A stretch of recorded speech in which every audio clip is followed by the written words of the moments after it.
भोपाल से खबर, जहां गौ मांस तस्करी के मामले में बड़ा खुलासा हुआ है। अंतर्राज्यीय गिरोह के शामिल होने के यहां पर अंदेशा जताया जा रहा है। कई राज्यों से हो सकता है कि तस्करों के तार राजधानी भोपाल से जुड़े हो। तस्कर गिरोह में कई लोगों के जुड़े होने की आशंका जताई जा रही है। गौमांस की तस्करी का मास्टरमाइंड असलम चमड़ा है, जो भोपाल से गौमांस बेचता था। महापौर मालती राय ने इस मामले में कुछ भी कहने से इनकार कर दिया। जब महापौर से सवाल पूछा गया तो उन्होंने पल्ला झाड़ते हुए नो कमेंट्स, यानी कुछ भी नहीं कहा। स्लाटर हाउस की जमीन और शेड बस निगम का है, प्राइवेट कंपनी स्लाटर हाउस का संचालन करती है। यानी महापौर ने कुल मिलाकर ये कह दिया कि ये तो प्राइवेट कंपनी यहाँ पर देखती है। लेकिन महापौर शायद ये भूल गई है कि पूरे भोपाल की जिम्मेदारी उनकी है। भोपाल में क्या होता है, बाहर से क्या अंदर आता है, अंदर से क्या बाहर जाता है, इस बात का हम कह सकते हैं लेखा जोखा तो महापौर के पास ही होना चाहिए।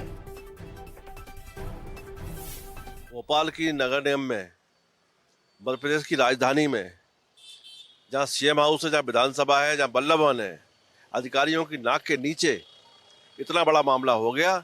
26 टन मांस, आप समझते हो, 26 टन मांस डेली। उसमें अगर एक गाय 40 किलो की है तो 650 गाय काटी गई हैं। और ये सारी गाय अधिकारियों के सबको पता है और इसका पूरा पैसा भोपाल में बटा है। बहुत गंभीर मामला है। मेरा कहना स्पष्ट है कि तत्काल ऐसे अधिकारियों को सस्पेंड किया जाना चाहिए और 302 का मुकदमा कायम होना चाहिए जो इसमें दोषी हैं। केवल जगह वो नगर निगम की है, वो पीपीटी मोड पर संबंधित एजेंसी को दिया गया था और ये जिस समय परिषद नहीं थी उस समय ये प्रस्ताव बना था। और जैसे ही गौ का पता चला कि मेडिकल से जानकारी आई कि उसमें गौमांस है, तत्काल में आयुक्त महोदय ने उसको सील कर दिया है।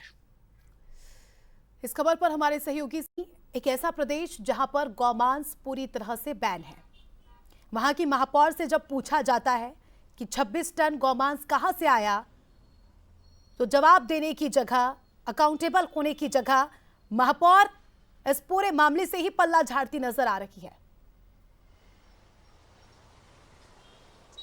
जी, निश्चित तौर पे गौ मांस तस्करी का मामला अब अंतर्राज्यीय नेटवर्क से जुड़ गया है। जिस तरह से राजधानी भोपाल में जो गौ तस्करी का मामला सामने है, इस पूरे मामले का मास्टरमाइंड जो असलम है चमड़ा बताया जा रहा है। क्योंकि गो जो इस पूरे मामले का, जिस तरह से पूरे मामले की जो है अलग अलग कड़ियों की बात की जाए तो पुलिस इस पूरे मामले में जुट गई। जो सप्लाई चेन है उसकी भी जांच में जुटी हुई है। इस पूरे मामले में 2 आरोपियों को गिरफ्तार किया गया है, बाकी आरोपियों की तलाश की जा रही है। बड़ी संख्या में इस पूरे मामले में जो है आरोपियों की गिरफ्तारी हो सकती है, क्योंकि राजधानी भोपाल में जिस तरह से स्लॉटर हाउस में जो है नगर निगम ने जमीन और शेड दे के रखा था, बाकी जो नगर निगम ने यह काम एजेंसी को दिया था, उस एजेंसी के जरिए जो है राजधानी भोपाल के अलग राज्यों में जो है मांस की जो है सप्लाई की जा रही थी। उस सप्लाई चेन की अब पुलिस जांच में जुटी हुई है। कुल मिलाकर माना जाए बहुत संवेदनशील ये पूरा मामला। इस पूरे मामले को लेकर सरकार भी काफी गंभीर है और उन्होंने भी ये कहा है कि सरकार ने कि ऐसे कोई भी अपराधी है उनको छोड़ा और बख्शा नहीं जाएगा।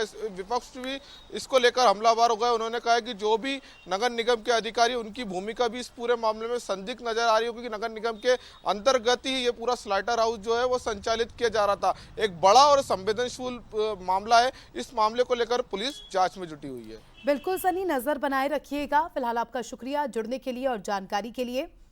अब आपको